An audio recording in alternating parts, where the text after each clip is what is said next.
మనం ఈ ఎన్నికల్లో ముందుకు వెళ్ళాలి అని చెప్పి మన పెద్దలు నిర్ణయం చేయడం జరిగింది.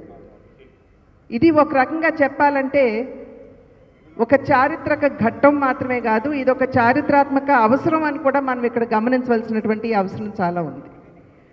ఈ త్రివేణి సంగమం ఏదైతే మనం ఇవాళ రాష్ట్రంలో చూస్తున్నామో, ఎన్నికల్లో రాష్ట్రాన్ని అతలాకుతలం చేస్తున్నటువంటి దుష్ట శక్తిని మనం అంతమొందించడానికి ఇది అవసరం అని చెప్పి భావించి మన పెద్దలు ఈ నిర్ణయం చేయటం జరిగింది.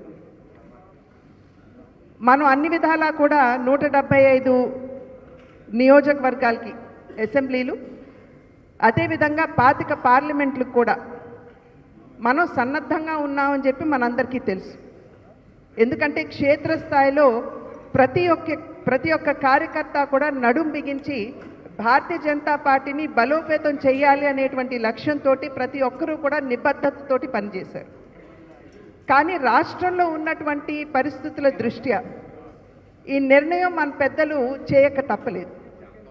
దీనిలో మనలో కొంతమందికి ఒక రకంగా ఇబ్బంది కలిగినా భారతీయ జనతా పార్టీ కార్యకర్తలందరూ కూడా నిబద్ధతతో పనిచేసేటువంటి వారు, ఏదైతే మన అగ్రనాయకత్వం నిర్ణయం చేస్తుందో దానికి కట్టుబడి ముందుకు వెళ్ళేటువంటి వారు అని చెప్పి నిరూపిస్తూ ఏదైతే మన పెద్దలు నిర్ణయం చేశారో దాన్ని స్వాగతిస్తూ మీరందరూ కూడా కార్యశూరులై ఇవాళ ఈ యొక్క కూటమి ఏదైతే ఉందో ఈ కూటమి విజయానికి మీరందరూ క్షేత్రస్థాయిలో నిబద్ధతతోటి పనిచేస్తున్నటువంటి నేపథ్యం. అయితే ఇంతకుముందు నేను చెప్పాను, ఇది ఒక చారిత్రాత్మకమైన అవసరం అని చెప్పి ఇందాక మనం చెప్పుకోవడం జరిగింది.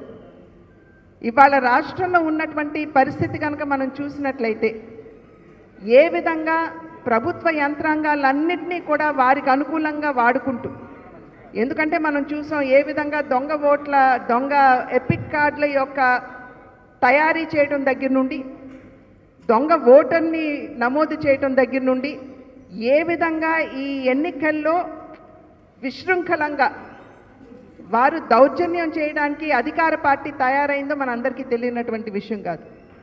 ఒక్క అసెంబ్లీ నియోజకవర్గంలోనే 35,000 ఫేక్ అంటే దొంగ ఎపిక్ కార్డ్స్ని వారు తయారు చేశారంటే పదే అధికారంలో ఉన్నటువంటి పార్టీ వై నాట్ 175 అని పదే చెప్తున్నారంటే దాని వెనక ఉన్నటువంటి రహస్యం ఇది అని చెప్పి ఇవాళ మనం గమనించాలి. అదేవిధంగా రాష్ట్ర ఆర్థిక పరిస్థితి కూడా మనందరికీ తెలియనటువంటి విషయం కాదు. ఏ రకంగా 3 లక్షల కోట్ల అప్పు భారం ఉన్నటువంటి రాష్ట్రాన్ని 12 లక్షల కోట్ల అప్పు భారం ఏ విధంగా ఇవాళ రాష్ట్రం మీద మోపారో మనందరికీ తెలియనటువంటి విషయం కాదు.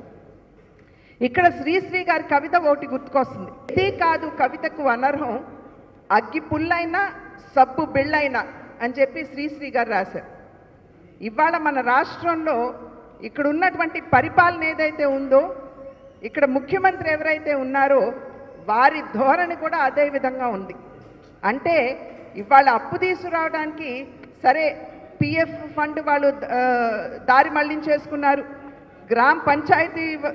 గ్రామీణ అభివృద్ధికి కేంద్రం ఇచ్చేటువంటి గ్రామ పంచాయతీ వనరులు కూడా వారు దారి మళ్లించేసుకున్నారు.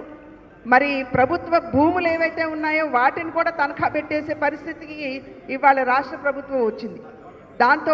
దానికి తోడుగా ఏదైతే సెక్రటేరియట్ మనం ఒక మంచి సుపరిపాలన రాష్ట్రంలో ఉన్నటువంటి ప్రజలకి అందించేటువంటి పూజా మందిరంగా మనం భావిస్తామో అటువంటి సెక్రటేరియట్ని సైతం ఇవాళ తనఖా పెట్టేటువంటి స్థాయికి రాష్ట్ర ప్రభుత్వం దిగజారిందంటే ఇంకా మనం చర్చించుకోవడం అనవసరం అని చెప్పి నేను భావిస్తాను.